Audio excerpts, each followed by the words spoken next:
दोस्तों हम खड़े हुए हैं छत्रसाल चौक पर और यहाँ पर 11 को लेकर काफ़ी ज़्यादा रौनक देखने को मिल रही है। रात से यहाँ पर कुछ दुकानदार आए हुए हैं और यहाँ पर जो गन्ने हैं यहाँ पर बेचे जा रहे हैं और 50 के 5 तक ये लोग दे रहे हैं, ज़्यादा महंगे नहीं हैं। सीताफल के रेट हमने पूछे हैं तो 120 और 100 रुपये किलो उन्होंने बेर बताई है। 11 का ये नज़ारा आप देख रहे हैं। क्या भाव चल रहा है भाई सब गन्ना? 50 के 3 और 5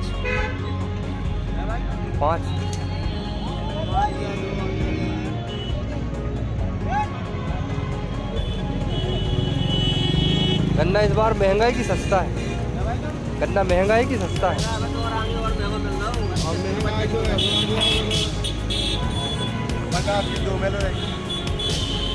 100 के 5 को जोड़ा भी है भाई साहब। कल 11 थे।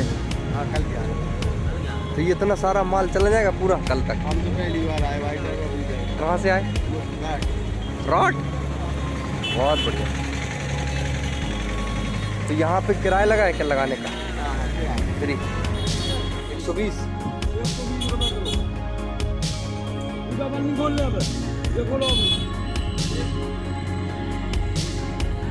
और ये बेर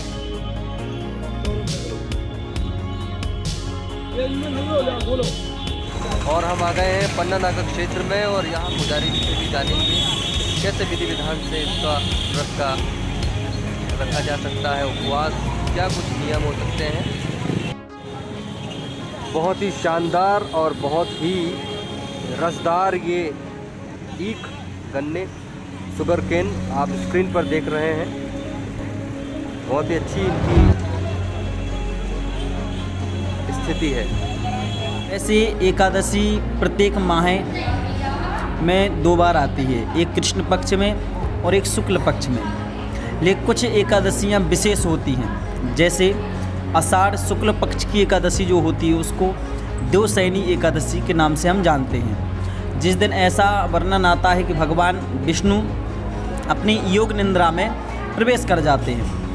हम लोग कहते हैं कि भगवान सो जाते हैं, भगवान सोते नहीं हैं, लेकिन जो योग होते हैं भगवान योग निंद्रा में प्रवेश कर जाते हैं। और कार्तिक शुक्ल पक्ष की जो एकादशी आती है उसमें भगवान, इसको देव उठनी एकादशी हमारे क्षेत्र में इसको कहते हैं।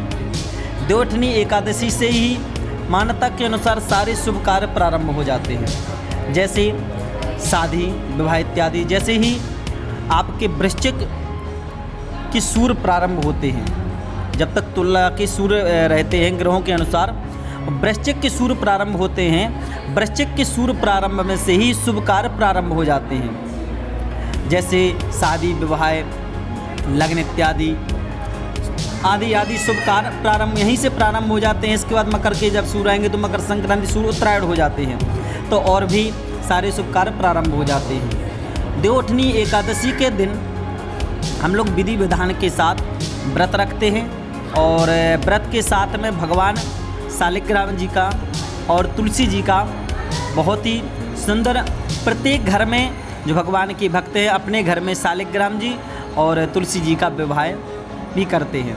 साथ ही एकादशी का व्रत करने मात्र से आपके जन्म जन्मांतर के पाप क्षीण हो जाते हैं। जैसे एक बहुत बड़े जंगल को समाप्त करने के लिए माचिस की एक तिल्ली ही बहुत है, वैसे ही अपने जीवन के समस्त पाप को समाप्त करने के लिए एकादशी व्रत ही पर्याप्त है।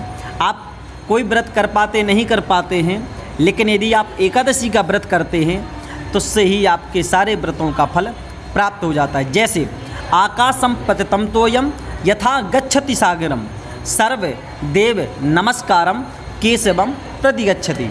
जैसे आकाश से गिरा हुआ जल कहाँ भागता है? आकाशम पतितम तोयम यथा गच्छति सागरम, वह जल सागर की ओर भागता है, कहीं भी वो गिरता है, लेकिन जब उसका लास्ट में यात्रा कहाँ समाप्त होती है? सागर में पहुँच करके। तो यथा गच्छति सागरम सर्वदेव नमस्कारम केशवम प्रतिगच्छति। ऐसे ही हम समस्त देवी देवताओं के व्रत कर पाते हैं तो नहीं कर पाते हैं, लेकिन यदि केवल एकादशी भगवान केशव की एकादशी का हम व्रत करते हैं तो हमको समस्त देवी देवताओं के पूजन का फल प्राप्त हो जाता है। इसका विधि विधान ये है कि एकादशी के एक दिन पहले यानी कि दशमी की रात्रि से चावल वर्जित हो जाते हैं, क्योंकि चावल का भी वर्णन आता है कि यदि हम एकादशी में चावल का स्पर्श मात्र भी करते हैं, वर्णन तो यहाँ तक आया कि चावल का नाम भी नहीं लेना चाहिए, लेकिन यदि हम इसको श्रवण ग्रहण करते हैं चावल को, तो 100 गायों के पाप बराबर इसका फल है। इसलिए दशमी से चावल निषिद्ध है। एकादशी सुबह उठ करके ठाकुर जी की बढ़िया विधि विधान के साथ आप दूध इत्यादि से ठाकुर जी का अभिषेक करें और अभिषेक करने के बाद में एकादशी की कथा को श्रवण करें। एकादशी की कथा को श्रवण करने के बाद पूरे दिन यदि संभव हो सके तो आप निराहार रहें, यदि आप संभव नहीं है तो कुछ फलाहार रह करके भी आप एकादशी व्रत कर सकते हैं। नमक इसमें वर्जित है। कई लोग अपने सुविधानुसार समय के अनुसार, भाई कोई व्यक्ति बीमार भी है तो वो सेंधा नमक जो व्रत वाला नमक आता है उसको लेकर के व्रत रह सकता है, लेकिन शर्त सिर्फ एक है। भगवान भी कहते भाव काहू में भाव ही एक सार है, और जो भाव से भजता है उसका बेड़ा पार है। सिर्फ उसमें केवल एक चीज़ श्रद्धा और विश्वास के साथ जो भी एकादशी का व्रत करते हैं तो उसको समस्त ठाकुर जी की विशेष कृपा का प्राप्ति होती है, धन धान की परिपूर्णता होती है। और कल भी आपको एक विशेष सूचना आपको बता दें, आपके चैनल के माध्यम से जो भक्तगण देख रहे हैं उनके लिए हम आपको बता दें, एकादशी हमारे प्रेम प्रतीक मंदिर में सायं 6 बजे से और रात्रि 7:30 बजे तक ठाकुर जी शालिग्राम जी का और तुलसी जी का बहुत ही सुंदर धूमधाम के साथ विवाह कार्य भी होगा। साथ ही एकादशी से शीतकालीन समय तक यानी कि एकादशी से और बसंत पंचमी, माघ शुक्ल पक्ष पंचमी जिसको हम बसंत पंचमी बोलते हैं, उस दिन तक आरती का जो समय अभी 8 बजे था वह 7:30 बजे आरती का समय रहेगा। सुबह 7:30 और रात्रि के 7:30 बजे आरती और 9:30 बजे ठाकुर जी विश्राम गृह में चले जाएंगे। अभी ठाकुर जी 10 बजे विश्राम में जाते हैं, लेकिन एकादशी से हमारे ठाकुर जी 9:30 बजे विश्राम हो जाएंगे। सुबह 7:30 बजे से लेकर के और 12 बजे तक ठाकुर जी के दर्शन होते हैं और सायं 4 बजे से 9:30 बजे तक। अजय यादव ड्रीम्स के साथ बने रहने के लिए बहुत बहुत आभार, शुक्रिया, नमस्कार।